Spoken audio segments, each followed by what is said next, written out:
कहते हैं, जब धर्म के चारों स्तंभों में से तीन टूट जाए, जब सत्य झूठ बन जाए और झूठ सत्य की जगह ले ले, तब समझ लेना कलयुग आ चुका है। लेकिन क्या आप जानते हैं कि कलयुग असल में कब शुरू हुआ था? कौन सी तारीख, कौन सा दिन था जब सत्य युग, त्रेता युग और द्वापर युग खत्म होकर कलयुग का आरंभ हुआ? पॉज। आज के इस वीडियो में हम जानेंगे कलयुग की असली शुरुआत, उसकी तारीख, समय और धार्मिक प्रमाण। तो बने रहिए हमारे साथ। मैं हूं आपका साथी और आप देख रहे हैं पैंप भक्ति रस। भाग एक, युगों का क्रम और अवधि, वॉइस ओवर। सनातन धर्म के अनुसार समय को चार भागों में बांटा गया है। एक सतयुग, दो त्रेता युग, तीन द्वापर युग, चार कलयुग। इन चारों युगों को मिलाकर एक चतुर्युग कहा जाता है। शास्त्रों में कहा गया है, सहस्र युग पर्यंतम ब्रह्मणो अहनम विदु, अर्थात ब्रह्मा का एक दिन फंस 1000 चतुर्युग। अब बात करते हैं कि इन युगों की अवधि, ड्यूरेशन क्या थी। सतयुग 17,28,000 वर्ष, त्रेता युग 12,96,000 वर्ष, द्वापर युग 8,64,000 वर्ष, कलयुग 4,32,000 वर्ष। यानी कुल मिलाकर 40,20,000 वर्ष का एक चतुर्युग होता है। भाग दो, कलयुग कब शुरू हुआ।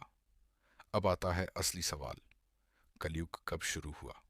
श्रीमद् भागवत, महापुराण, विष्णु पुराण और महाभारत जैसे ग्रंथों में इसका बहुत साफ उल्लेख है।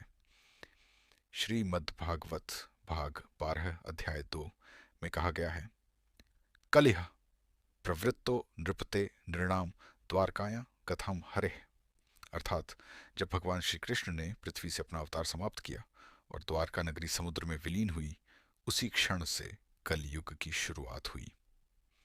भाग 3, ऐतिहासिक और खगोलीय प्रमाण शास्त्रों के अनुसार भगवान श्री कृष्ण का निर्वाण, प्रस्थान हुआ था 3102 ईसा पूर्व, बिफोर क्राइस्ट में, और उसी दिन कलयुग का आरंभ माना जाता है।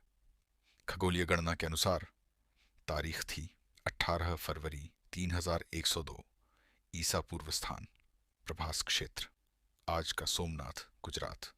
चंद्र स्थिति अमावस्या की रात्रि, नक्षत्र रोहिणी। उस रात जब श्री कृष्ण ने अपने शरीर का त्याग किया तो सूर्य, चंद्रमा, मंगल, शुक्र और शनि, पांचों ग्रह एक ही रेखा में थे।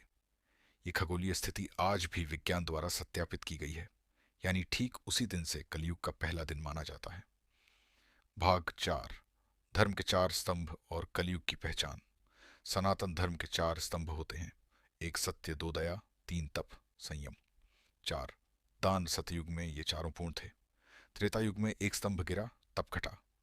द्वापर युग में दो स्तंभ बचे, सत्य और दया। और अब कलयुग में सिर्फ एक स्तंभ सत्य भी धीरे धीरे टूट रहा है।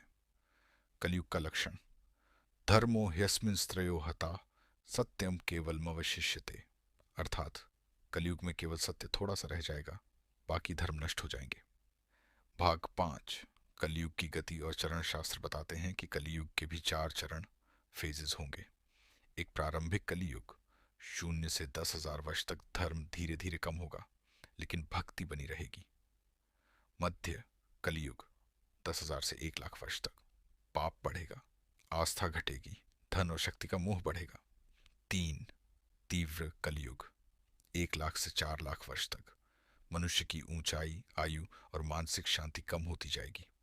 4 अंतिम कलयुग, 4,00,000 से 432,000 वर्ष तक, तब कल की अवतार का प्रादुर्भाव होगा और नया सत्य युग शुरू होगा।